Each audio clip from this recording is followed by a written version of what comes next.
conversations. I have going to be awesome. I have a question here, man of God, and thank you so much for that. I have a question. How do you approach your leader with that conversation of your personal ministry when you feel that he or she has not recognized your call or does not have the time to? It's important to ask your leader, how do you see me? This is a hard one. I gotta, how do you see me? How do you see me in ministry? My God. Because I'm sensing a call. That's why, Samuel kept going to Eli. I'm hearing a call. And it may take a while until he perceives the call.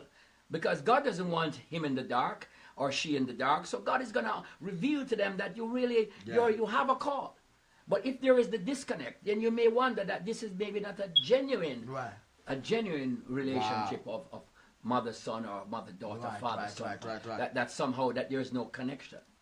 Because he's going to be able to discern the call or to detect the call or to be able to perceive the call of God on your life. Right.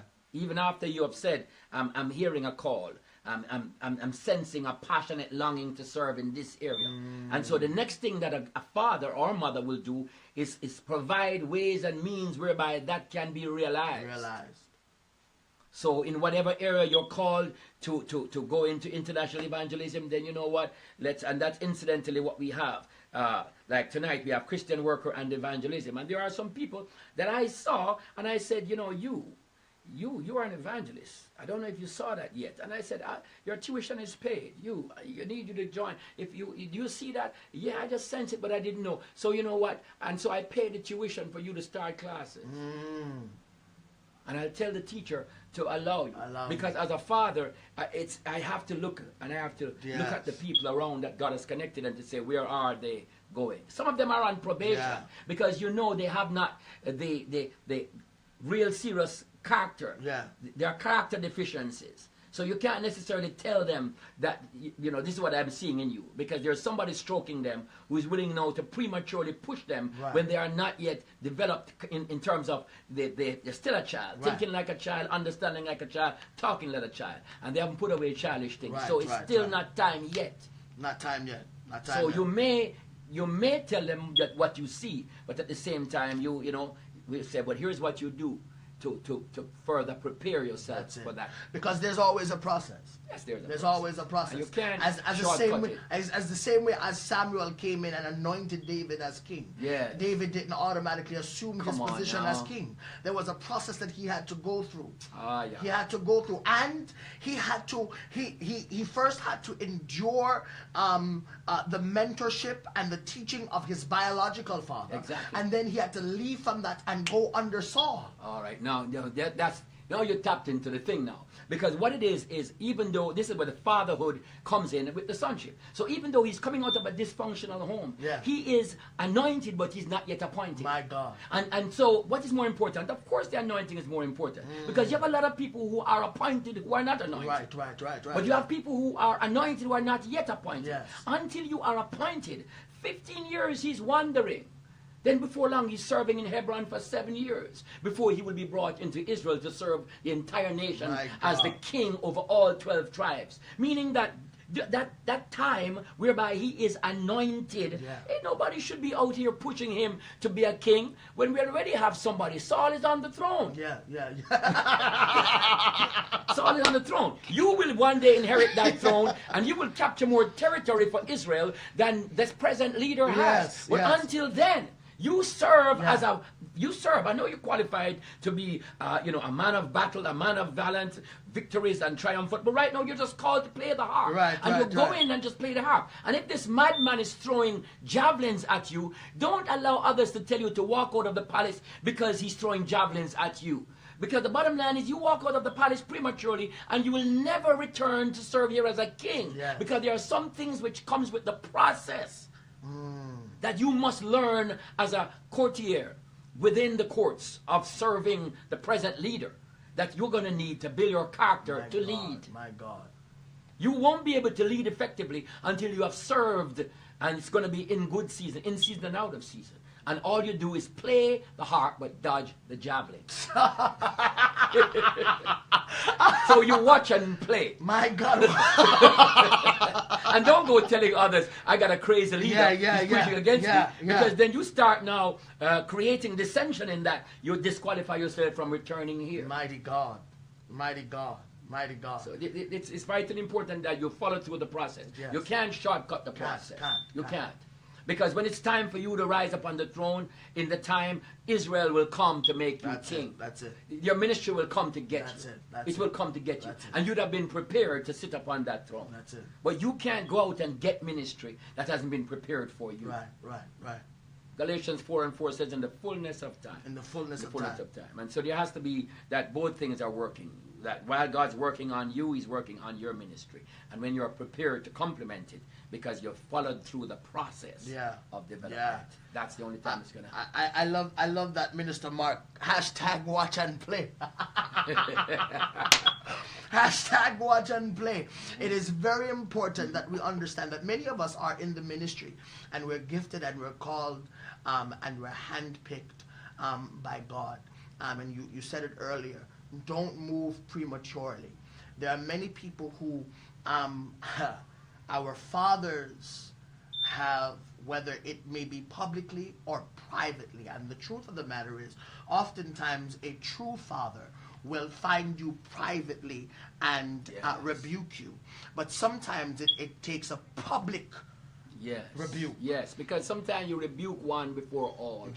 You see that you might save the rest. But you got to remember though that we are not all the same. So there must be the sensitivity of the father, so as not to break that one that they are actually raising up, and not to humiliate, and at the same time not to expose to such harm in their development that they become wounded. That's it. Well, one of the things that I have learned in my journey, and anyone who knows me knows that I have a very, very complex journey. And we thank God, next week Friday I'll be celebrating 12 years of ministry. Hallelujah. 12 years of traveling and preaching the gospel. Congratulations. Thank you, awesome, sir. Awesome. But so in my years of ministry, I have learned, go into a corner, cry, wipe your tears, come back out, and serve. That's how it's done. And serve. You gotta realize that there are times when the Lord allows you to get into a place where the pride has to die. Right. And understanding that until that pride dies, until that it's dealt the death blow, and it happens sometimes when you're actually put to the test. Where what would you do? Want to be esteemed of men, or do you want character really to be formed in that furnace of affliction? Because that's where truly that you're tempered to deal with the hot days, the cold days. That's why he told Agar, go back, because you need certain environment. Sometimes most precious things are formed under pressure. Gold and and diamond, it's under pressure. And what you're carrying sometimes as ministry is best formed like a pearl is formed under pressure. You try to take the least part of resistance and you'll have a deficient character and you'll have a weak ministry that doesn't make an impact on anybody. Because you didn't follow through the process. And it's hard. You're under tremendous pressure. So what we do in this generation, a lot of people, that they remove themselves from the arena of pressure because they take it as an indication that their time is served and it's time to move on. But it is under the pressure. That you are able to draw forth true virtue. True virtue. Watch how a pearl is formed. That a grain of sand gets into the oyster, and the grain of sand irritates the oyster. It's the irritation. You're in a ministry where there's irritation. Don't walk away from it. No, not necessarily so. Wait on God's timing. The irritation now causes that oyster to secrete what's called a nacre. And that nacre, as an enzyme, it covers this irritating grain of sand. And this nacre covers it. It's called a mantle. Watch this. And this is how the covering takes place. As the mantle now covers that, because it's that anointing now that is covering what is irritating you. Without irritation, you can never have an anointing. Jesus. The mantle covers all of that. Sir. And before long, the longer you stay in that situation where the irritation is the greater that that pearl becomes, a greater size of pearl. Your expansion comes with you retaining and maintaining your ground in the irritation. Because it's the more that you secrete, it's just this releasing anointings that puts layers and layers and layers upon what it is that causes greatness to come out of you. My God. Irritating situations and circumstances that are certainly, that rubs you wrong, that is not comfortable, that you're better off just going to another ministry where nobody, knows your story.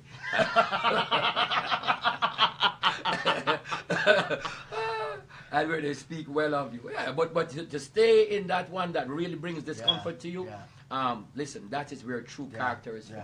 Because there again, your destiny is wrapped up in that father, in that mother. Your destiny is wrapped up in that ministry. And if you're so quick to just get up and leave, you will abort.